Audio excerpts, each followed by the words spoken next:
What's up, guys, and welcome back to the Tim Sports Talk, and Merry Christmas, everybody. Thank you guys so much for clicking on this video on Christmas. I hope you guys got all the gifts you wanted, or you were able to successfully give your gifts, or just be with family. Hope everybody is enjoying the holiday.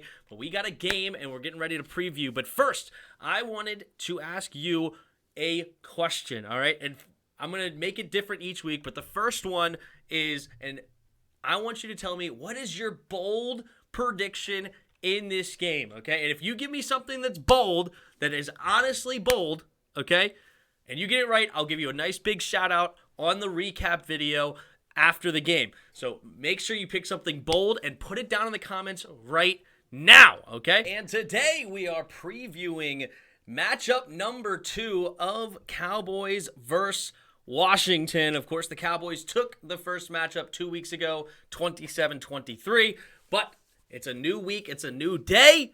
Let's see what we can get here. But current status of both teams, Cowboys currently sit at 10-4. They are number 2 in the NFC and atop of the NFC East. They are just one win away or a Eagles loss away from clinching the division altogether, but they also have already clinched a playoff berth no matter what. So even if they don't win the division, they still will make the playoffs. Currently, the Washington football team are 10-point underdogs, and that's been pretty consistent all week. Last time we played just a few weeks ago, we were 4.5-point underdogs. Of course, we lost by 7. I think I said 27-23. It was 27-20, but 27-23 was my prediction.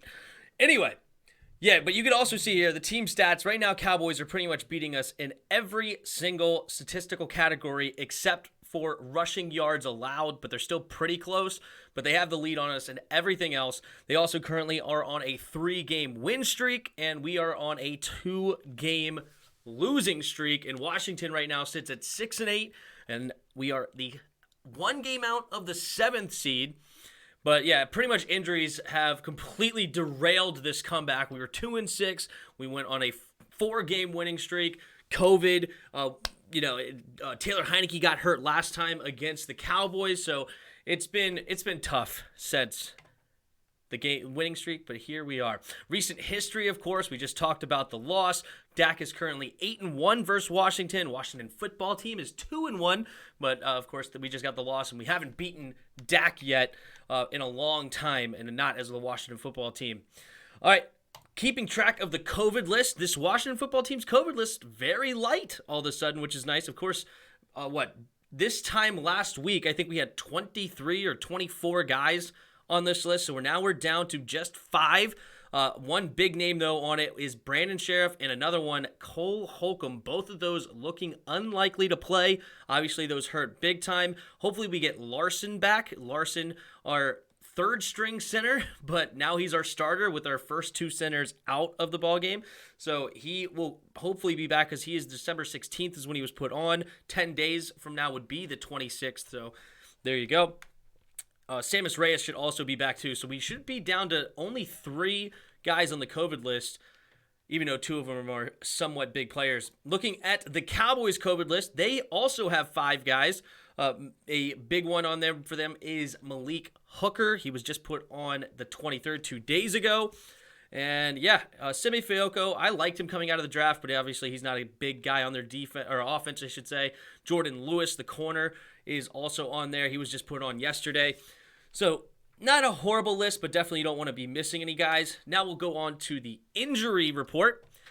Right now for Washington, Landon Collins, William Jackson III, and Daniel Wise and DeShazier Everett. Of course, we just heard about the accident he just had. Hopefully he's okay. Unfortunately, somebody did die in the accident.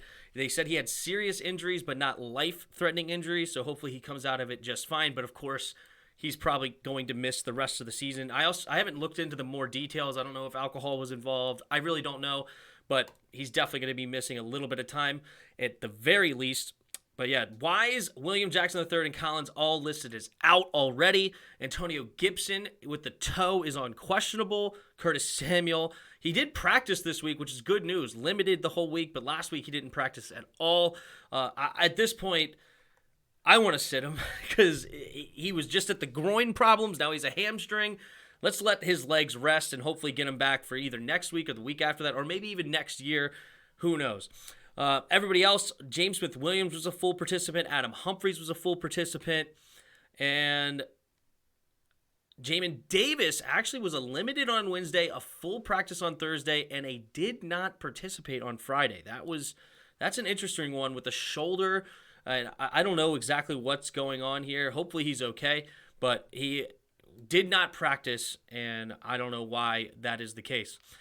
Going on for Dallas, right now the big one that's listed as out is Tyron Smith, their left tackle. And obviously that's a big loss right now. The backup is Terrence Steele. He's an okay left tackle, but he's not Tyron Smith, so that should be something hopefully we can exploit. Everybody else is a guy that they should be playing. They got Corey Clements, a full participant. DeMarcus Lawrence was limited. Tony Pollard full, and Ezekiel Elliott full. So they should be good on the rest of them.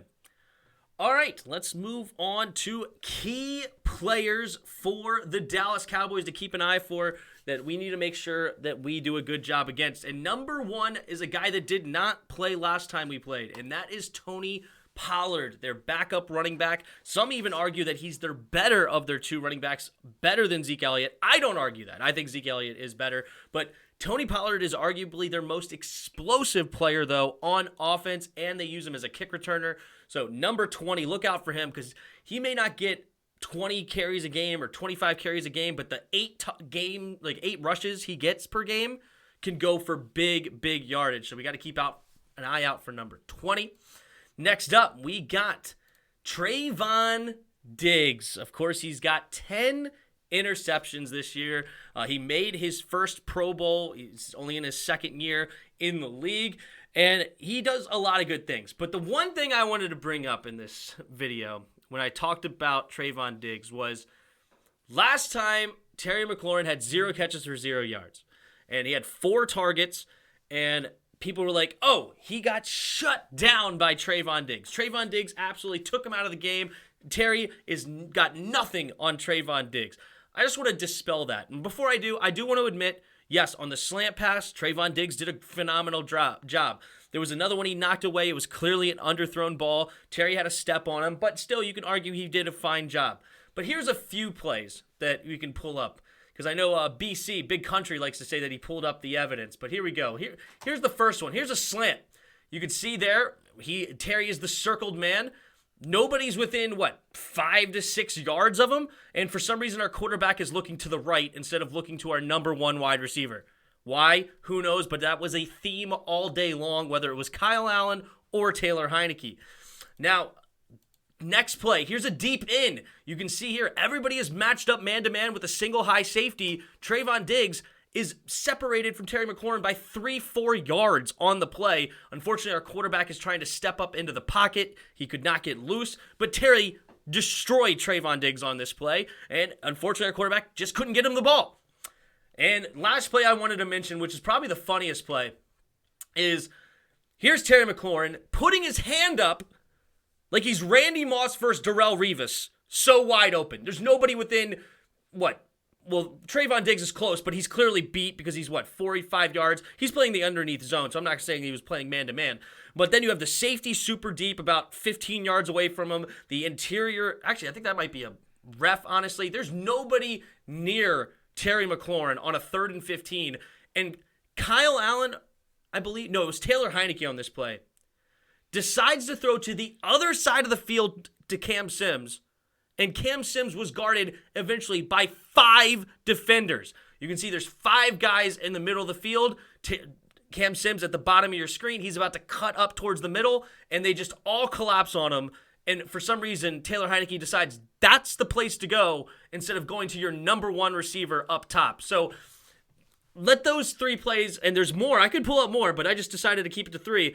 Let those 3 plays show you Trayvon Diggs did not shut down anyone. Terry McLaurin was open several times during that game. Our quarterbacks refused to either throw it to him, look at him, or they made a nice play on the defensive line or whatever the case may be. Terry McLaurin was definitely open. But anyway, still, Trayvon Diggs is a guy that has great hands at the cornerback position, so hopefully we do not throw anywhere near his hands, because if he does get a hand on it, he's most likely catching it and giving it back to his offense. So he's still a good corner, just he didn't shut down my man Terry. That was the main concern I wanted to bring up. All right, next up, we got the guy that was absolutely a monster when we played him. And he's a rookie, number 11, Micah Parsons. And if you watch this guy play football and you don't respect the heck out of his game, you're a serious hater. Okay, I don't like the Cowboys, but you got to respect with what passion this guy plays, the hustle, the sheer athleticism, the talent he has. Micah Parsons is the real deal. He got 2 sacks against us last time, including a sack fumble, beating our all-pro guard, Brandon Sheriff. Just destroyed him one-on-one. Speed rushed him around him. Also got him a nice, he jabbed him also. Beautiful rush and destroyed our all-pro guard. He's clearly undersized compared to Brandon Sheriff, but the strength, athleticism, speed got around him and got the sack fumble. So please don't let number 11 do what he did to us last time. And it's going to be easier said than done because he's doing it to everybody all year long. Anyway, next up, we got Amari Cooper. Amari Cooper, he had 5 catches for 51 yards, no touchdowns against us last time. And it's not so much of what he puts up in the actual statistical category, but it's what he allows everyone else to get a little bit more open, which makes it a little bit easier for Dak Prescott. There's a big reason why Dak Prescott has a much worse record when he doesn't have 19 on the field compared to when he does have 19 on the field. And it's because he does so much to get other people open. He's double covered several times. He's also a tremendous route runner. He's got good speed. He's got decent size. He is a great wide receiver. So hopefully, but if you don't pay attention to him, if you try to cover everybody else and say, oh, we'll leave, he's wide open, well, he could go for like 138 and 2 touchdowns like he did against Tampa Bay. So you have to keep an eye out for number 19. Next up, we got, DeMarcus Lawrence. DeMarcus Lawrence had a sack against us last time, and he had a forced fumble just last week against the Giants. He was coming off an injury before the Saints game, and he's gone right back to it. They were just destroying our offensive line, no matter who it was. Between him, Micah Parsons, Gallimore, Randy Gregory had that interception, the tipped pass to himself and the screen pass. This defensive line is dangerous, but I'm just going to name 2 of them, and this was another one, DeMarcus Lawrence and Micah Parsons. All right, next up, we got their quarterback, Dak Prescott. And that's where we're going to end this. Dak Prescott. Actually, that's not true. There's one more. I must have got my pictures out of order. Apologize. CeeDee Lamb is the last receiver I wanted to mention. He had 7 catches, 61 yards. This guy's dangerous in many different ways, okay? He could beat you deep. He could get you underneath. He's not as good of a route runner as Amari Cooper is, but he's extremely talented, got great hands, got to keep an eye out for CeeDee Lamb. Then we got Dak Prescott, and Dak Prescott is the wild card in this matchup. He has games where he can look like a top 5 quarterback, but then last time he threw 2 horrible interceptions. One to Landon Collins where he just way overthrew his man. I think he was looking for Gallup. And then he had that horrible pick 6 throw to Cole Holcomb, probably one of our first pick 6s in forever. When's Washington gotten a pick 6? And he just threw it clearly just directly to Cole Holcomb. Nobody there to contest it. Cole Holcomb runs it back. So we're about to get into the keys of victory. But anyway, this guy, the game is going to be determined on what does Dak Prescott do. All right, let's go ahead and hop into this. As I said, 5 keys to victory to beat the Dallas Cowboys. All right, the 5 keys to victory. Number 1, I mentioned it when I was talking about their key players. Stop Micah Parsons. And you could really expand this to we have to do much better at protecting against that defensive line. They just ran through us like Swiss cheese. But specifically, Micah Parsons, we got to make sure we know where he is at all times. Taylor Heineke, you usually call out the middle linebacker on every play so that the offensive line knows. We need to call out number 11, all right? Where's number 11 at all times? And put a man or 2 out there on him because he is going to be a freak of nature as he's been all season long. He's got 12 sacks as a rookie. That beats Lawrence Taylor's all-time record. The guy is on pace for a phenomenal career. Number 2 in the 5 keys to victory, stay disciplined. We actually had more penalty yards than Dallas did last time. We had the same amount of penalties, 7 penalties for 65 yards. They only had 60. Dallas is the most penalized team in the entire league. We can't stoop to their level like we did last time. We had only lost by 7, but we were at 24-0 at halftime because of penalties and because of number 3 in our keys to victory, protect the gosh darn football. We had 3 turnovers last week. We had a sack fumble that turned into a touchdown. Taylor Heineke threw a pick that got tipped up by Randy Gregory. Protect the football. No team needs to turn over the football, but especially us. We can't survive a lot of turnovers. We don't have the high-powered offense to be like Pat Mahomes, where he threw like 5 or had 5 turnovers in a single game and ended up still putting up like 51 points. We don't have that kind of an offense. We can't afford a bunch of turnovers, let alone ones that turn into points like a sack fumble. So protect the football. Number 4, get Terry McLaurin the football. It's getting old. Okay? I don't care if you want to blame the coaches, if you want to blame the quarterback, whatever. Really, we should be blaming all of them. Because Terry McLaurin's open. Terry McLaurin should be schemed open more. Terry McLaurin should be put in motion more. Terry McLaurin should be targeted or just giving him in a jet sweep, whatever. Get the ball in this guy's hands. He is phenomenal in so many ways. We just saw against the Eagles, he had that nice deep pass Moss over Darius Slay. Get him the football. No more excuses. Ron Rivera blamed the quarterbacks. I don't care what the excuse is. Get him the football. All right? And then lastly, number 5, shut down the run early. Okay? Mike McCarthy sucks at run game. Sucks. Okay? And that's the reason why I didn't put Ezekiel Elliott in the key players. Not because I don't think he's talented, but because Mike McCarthy just takes him out of the game. There's no reason other maybe a slight injury, but he's been doing it the last 2 years. Zeke Elliott was leading the league in rushing, or like up there in the top 3 for like years before Mike McCarthy got there. And then he's way down since. Stop the run early. Mike McCarthy will like to get away from it, and then you force it into Dak Prescott's hands, just like I talked about. He threw 2 horrible interceptions last time. And a lot of Cowboys fans are not happy that they paid him a lot of money. We have to force it into his hands and make them a one-dimensional football team, because if they get the run game going, it could get super dangerous from there. All right, so last but not least, we have score predictions, and you can see here the odds. We talked about it earlier. -10. The over-under is 47. And then ESPN Matchup Predictor right now is giving us a 24.7% chance to win. So 75% chance for Dallas to win. Which is why I am picking Washington, mainly because after the last time we lost to Dallas, I said I was picking us the rest of the way, so I'm just going to stick to that, even though we have injuries and whatnot. But I'm picking the Skins 24-20 in an ugly game again, but this time we pull out the victory. Ron Rivera is much better in December, and he's going to get a lot of his players back. Let's have a game, 24-20 Skins. Hail, baby.